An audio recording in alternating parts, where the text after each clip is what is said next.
دا ټول خلک لګیا دی یو سړی لیونی کوي. دا ټول خلک لګیا دی یو سړی لیونی کوي. دا خلک ورته ټول څه لیونی کوي. ښایست دا ننګو دې په سرلوله ماتې ورکړه. ښایست دا ننګو دې په سرلوله ماتې ورکړه او ښایست دا ننګو دې په سرلی لیونی کوي. دا خلک د ژوندونه زیات په مړو خفه کیږي. دا خلک د ژوندونه زیات په مړو خفه کیږي. دا خلک مړی ونازوي ژوندی لیونی کوي او تا ټول عمر د مینې ټول عمر د مینې لیونو پورې خاندلي بارداره ته به ګورې تا به خدای لیونی کوي. دانشه دغه پورې چمته نوی مولا راغی. دانشه دغه پورې چمته نوی مولا راغی او دانشه دغه پاتې چم به دی لیونی کوي. ګرانو ملګرو صاحب مانیروال ستاسو ورور ستاسو ملګری په یو ځلې بیا په ادبي پروګرام کې تاسو ته مخاطب شوم. ملګرو څنګه چې زموږ د پروګرام نوم ادبي ملګري دی، موږ کوشش کوو چې خپل پروګرام ته یو شاعر یو ادیب ملګری راولو او تاسو ته ترې د خوند رنګ خبرې یو شاعري ډالۍ کو. راغلی مننم فاطمې کلي ته راغلی ما چېرته کې چې زموږ ګران ملګری زموږ قدردان ملګری نعیم خان نعیم پاتې کیږي چا چې په ډیرو سختو حالاتو کې شاعري کړې ده. او ملګرو زه به یو خبره وکړم، ذاتي څه مسله ده ورته دواګانې ورته کوئ چې اول خدای پاک حل کړي. د هغې په وجه باندې د پروګرامونو نه محرومه پاتې شوی دی، ډېر کم تللی دی، د نیش مطابق تللی دی. خو بیا هم چې هغه په غزل کې کم سوچ دی، کم خیال راوړی دی، کم سوال یې راوړی دی، نو ستاسو به ډېر زیات خوښ شي. ورځو ورخواته اول ورسره یو څو خبرې کوو او بیا به ترېنه شعرونه ورو. نعیم خان صاحب پروګرام کې درته په خیرالي وایم. ستړي مه شئ، هر کله راشئ. او صاحب مانیروال صاحب زه ستاسو ډېر شکرګزار یم چې تاسو د مانیری د سر نه رالې او موږ هم د خپلو مینهوالو سره په مخ کړو. ډېره زیاته مننه نعیم خان صاحب. ډېره موده مخکې یو کال مخکې مې د چا د خولې نه ستا غزل اورېدلی و او هغې بلکل لیونی کړی وم او قسمت کول نو نن راغلي وو او لیاقت پلوسوال لري الله لویه ورځ ورکړي او الله دې وله ژوند ورکړي زموږ د ټولو ملګرو سره د هغه په ذریعه باندې موږ تا خواته راورسېدو. موږ په ذهن او په سوچ کې هم نو چې موږ به راځو ملګرو ته په ګرمه کې خپل غزل ډالۍ که چې خوندونه ترېنه واخلي. صاحب مانیروال صاحب دا غزل دی چې ارشاد په یاری ستانه پاخه دي را سره دي، په یاری ستانه پاخه دي را سره دي او ستا غمونه پښتانه دي را سره دي. ډېر ښه. او ما سره ذاتي هېڅ نه دي پاتې شوی، ما سره ذاتي هېڅ نه دي پاتې شوی، خو چې ستا د لاسو څه دي را سره دي. ډېر ښه. او ستا د غر برابر بد په اوبو یوسم، ستا د غر برابر بد په اوبو یوسم، د میږي برابر ښه دی را سره دي. دا بیا ووایي جي. ستا د غر برابر بد په اوبو یوسم، د میږي برابر ښه دی را سره دي. او د ژوندون د درنو پیټ وکړم ستومانه، د ژوندون د درنو پیټ وکړم ستومانه، د علم په غر خاطي دي را سره دي. او د یار دې خبر زړه د نعیم غټ کو، ستا غزلو کې خواږه دي را سره دي. ډېر ښه ډېر ښه. کار مې مازغه نه کوي ښه نه کوي، کار مې مازغه نه کوي ښه نه کوي، او صبر مې زړه نه کوي ښه نه کوي.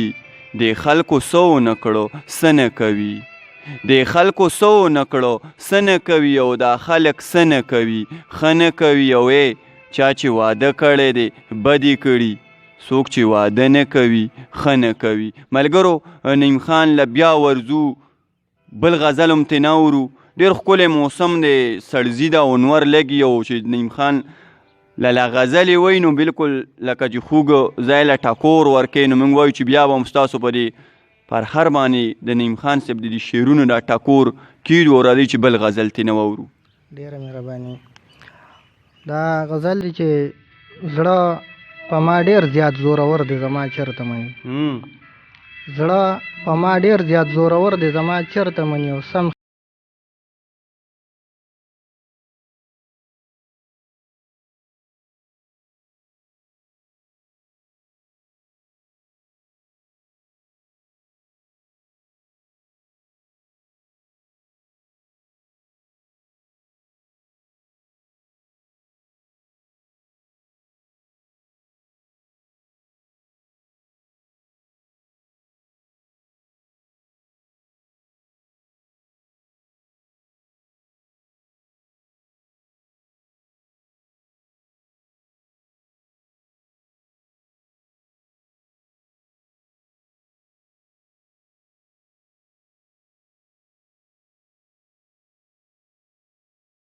لاله ډیر خو یو جهان مننه کومه چې تاسو مونږ له ټیم راکړی دی او داسې په دوه غزلو دې نه پرېږدو بل غزل به د نه مورو او د بغداده دانش صاحب یو دوه شعرونه درته وامه چې د هورو د هلمانو مهالت ته بلا لارې دي د هورو د هلمانو مهالت ته بلا لارې دي او په مرګ کې جنت نشته دی جنت ته بلا لارې دي او دا لور دي سکول ته بوځه په لور دي سبق ووایه دا لور دي سکول ته بوځه په لور دي سبق ووایه په دې کې د غیرت څه دي غیرت ته بلا لارې دي ملګرو نیم خان نیم صاحب خواته بیا ورځو او یو بل غزل هم ترې نه اورو چې خوندونه ترې واخلو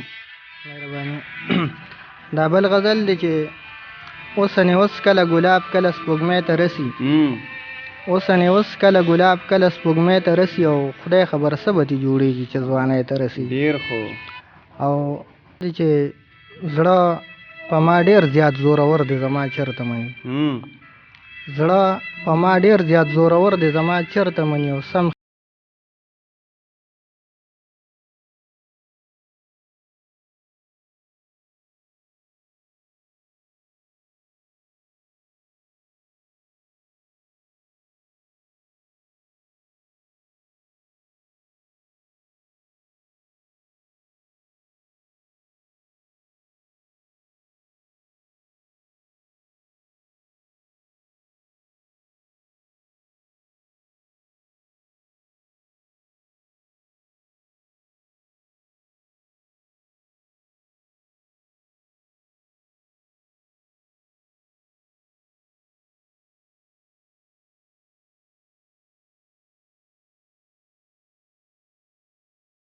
لاله ډیر خو یو جهان مننه کومه چې تاسو مونږ له ټیم راکړی دی او داسې په دوه غزلو دې نه پرېږدو بل غزل به د نه مورو او د بغداده دانش صاحب یو دوه شعرونه درته وامه چې د هورو د هلمانو مهالت ته بلا لارې دي د هورو د هلمانو مهالت ته بلا لارې دي او په مرګ کې جنت نشته دی جنت ته بلا لارې دي او دا لور دي سکول ته بوځه په لور دي سبق ووایه دا لور دي سکول ته بوځه په لور دي سبق ووایه په دې کې د غیرت څه دي غیرت ته بلا لارې دي ملګرو